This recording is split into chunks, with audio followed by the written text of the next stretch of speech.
नमस्ते दोस्तों, कैसे हैं आप लोग। उम्मीद करते हैं बहुत अच्छे होंगे। तो आज हम पढ़ने वाले हैं क्लास 10 का केमिस्ट्री का जो टॉपिक है वो है संक्षारण। ठीक है, संक्षारण क्या होता है। तो आज हम पढ़ेंगे संक्षारण क्या होती है। ठीक है, तो देखिए संक्षारण क्या होता है। तो जब कोई धातु वायु,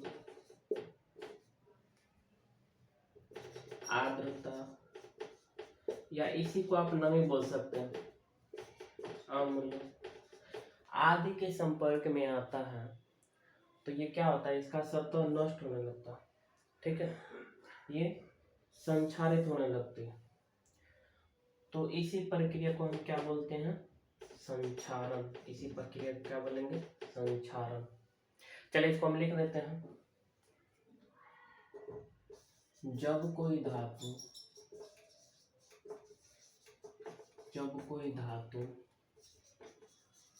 वायु, नमी, अम्ल आदि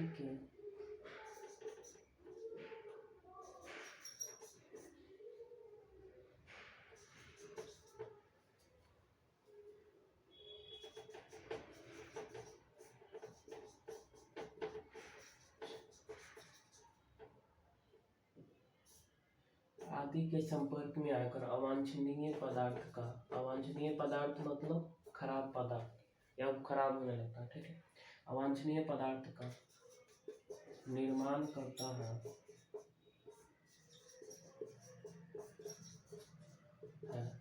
तो इस प्रक्रिया को संक्षारण कहा जाता है। क्या कहेंगे, संक्षारण कहा जाता है। ठीक, जैसे आप क्या बोल सकते हो, जैसे आप बोल सकते हो लोहे पर भूरे रंग का लगना। इसी को आप क्या बोल सकते हो, आप बोल सकते हो लोहे पर जंग लगना। लोहे पर जंग लगना। ठीक है, दूसरा क्या हो सकता है, दूसरा हो सकता है चांदी के आभूषण जो होता है, चांदी के आभूषणों पर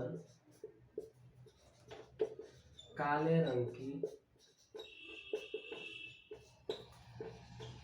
परत चढ़ना। ये भी क्या होगा, संक्षारण का उदाहरण। तीसरा आप बोल सकते हैं जब कोई तांबा का बर्तन है तो वो संक्षारण से ग्रसित होता है तो वो हरा रंग का हो जाता है। तो आप बोल सकते हैं तांबे के ऊपर हरे रंग का परत चढ़ना या जमना, एक ही बात है। ये भी क्या होगा, संक्षारण का उदाहरण। संक्षारण को रोकने का उपाय या संक्षारण से बचाव का उपाय।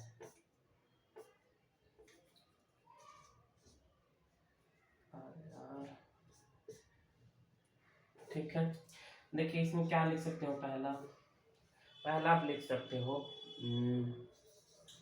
धातु को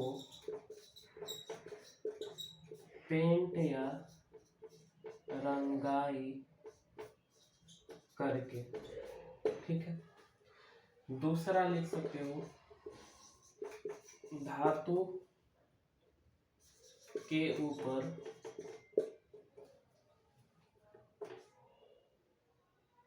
दूसरे धातु का परत चढ़ाकर। तीसरा बोल सकते हो मिश्र धातु बना करके।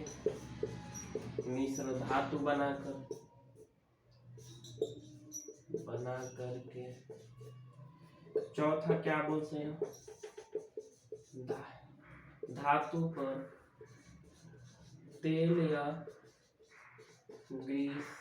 ग्रीस क्या होता है, जब आप साइकिल बनाने के लिए जाते हैं तो उसमें देखिएगा वो क्या होता है, बॉल बेयरिंग होता है तो उसमें जो ग्रीस लगा के ठीक करता है। ठीक, तो धातु पर तेल या ग्रीस का लेप चढ़ा करके। ठीक, और क्या बोल सकते हो, धातु के ऊपर जस्ता का परत चढ़ा करके, जैसे लोहा में जंग लग जाता है तो उसको बचाने के लिए लोहे के ऊपर जस्ता का परत चढ़ाया जाता है, जिसे हम जस्तीकरण भी बोलते हैं। ठीक है, तो आप बोल सकते हो जस्तीकरण करके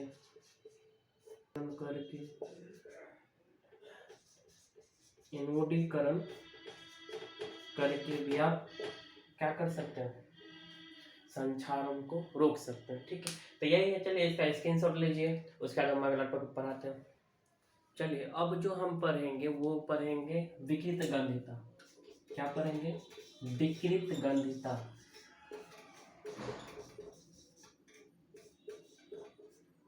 देखिए विकृत गंधिता क्या होता है, तो जब कोई पदार्थ को अधिक समय तक खुले वायु में रख दिया जाता है तो वो खराब हो जाता है और उसका गंध और स्वाद क्या होता है, बदल जाता है। उसे हम क्या कहते हैं, विकृत गंधिता। इससे बचने के लिए हम क्या करते हैं, खाना को फ्रिज में रख देते हैं या ऐसे बर्तन में रखेंगे जहाँ पे वायु का संपर्क न हो। ठीक है, तो चलिए हम इसका लिख लेते हैं परिभाषा। तो विकृत गंधिता, देखिए वसायुक्त या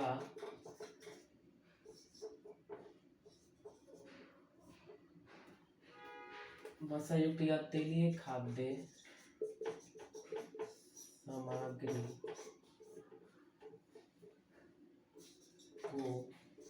जब अधिक समय तक खुले वायु में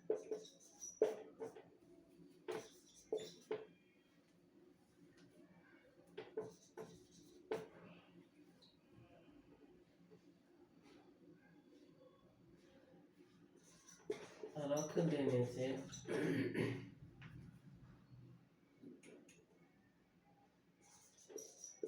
यह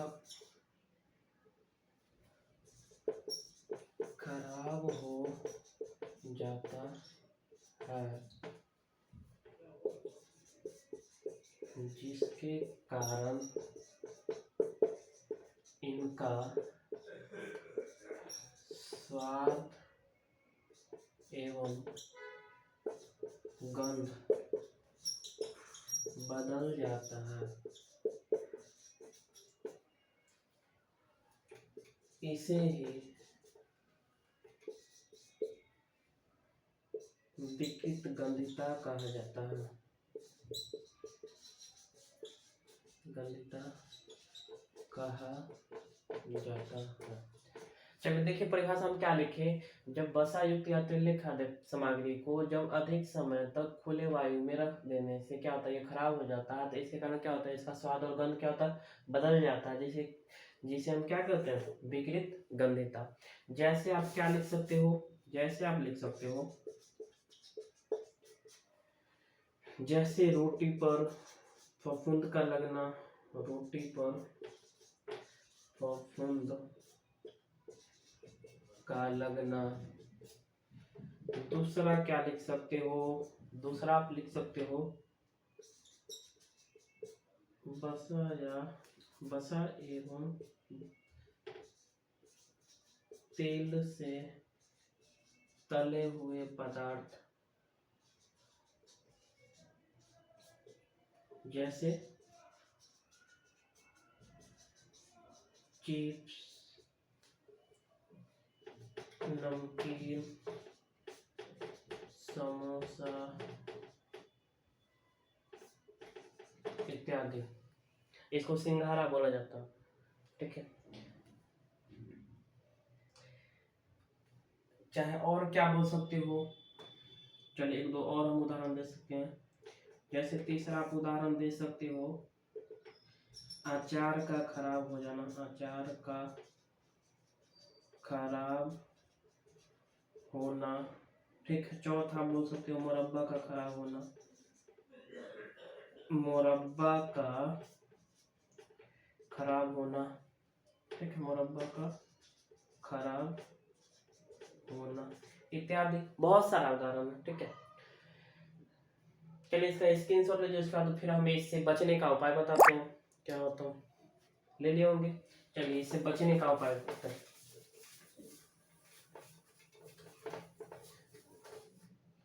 देखिए विकित गंधिता से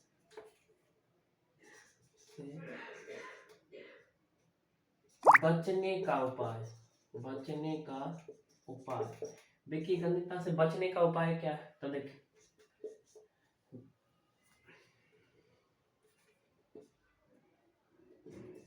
खाद्य सामग्री को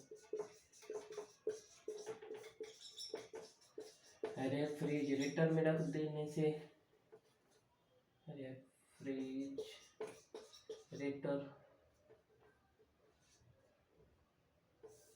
इसको फ्रिज भी बोलते हैं, रख करके या रख कर बोल सकते हो। दूसरा बोल सकते हो वायुरोधी, खाद्य सामग्री को, खाद्य सामग्री को वायुरोधी बर्तनों में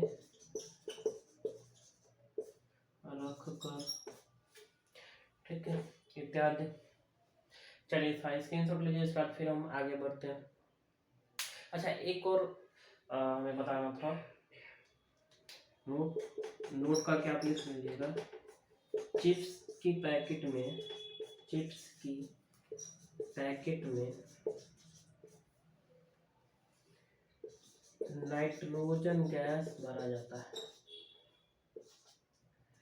नाइट्रोजन गैस भरा जाता है, ठीक है। हम लोग जब चिप्स खाते हैं उसके अंदर वायु को निकाल करके उसके बाद क्या किया जाता है, नाइट्रोजन गैस को भर दिया जाता है।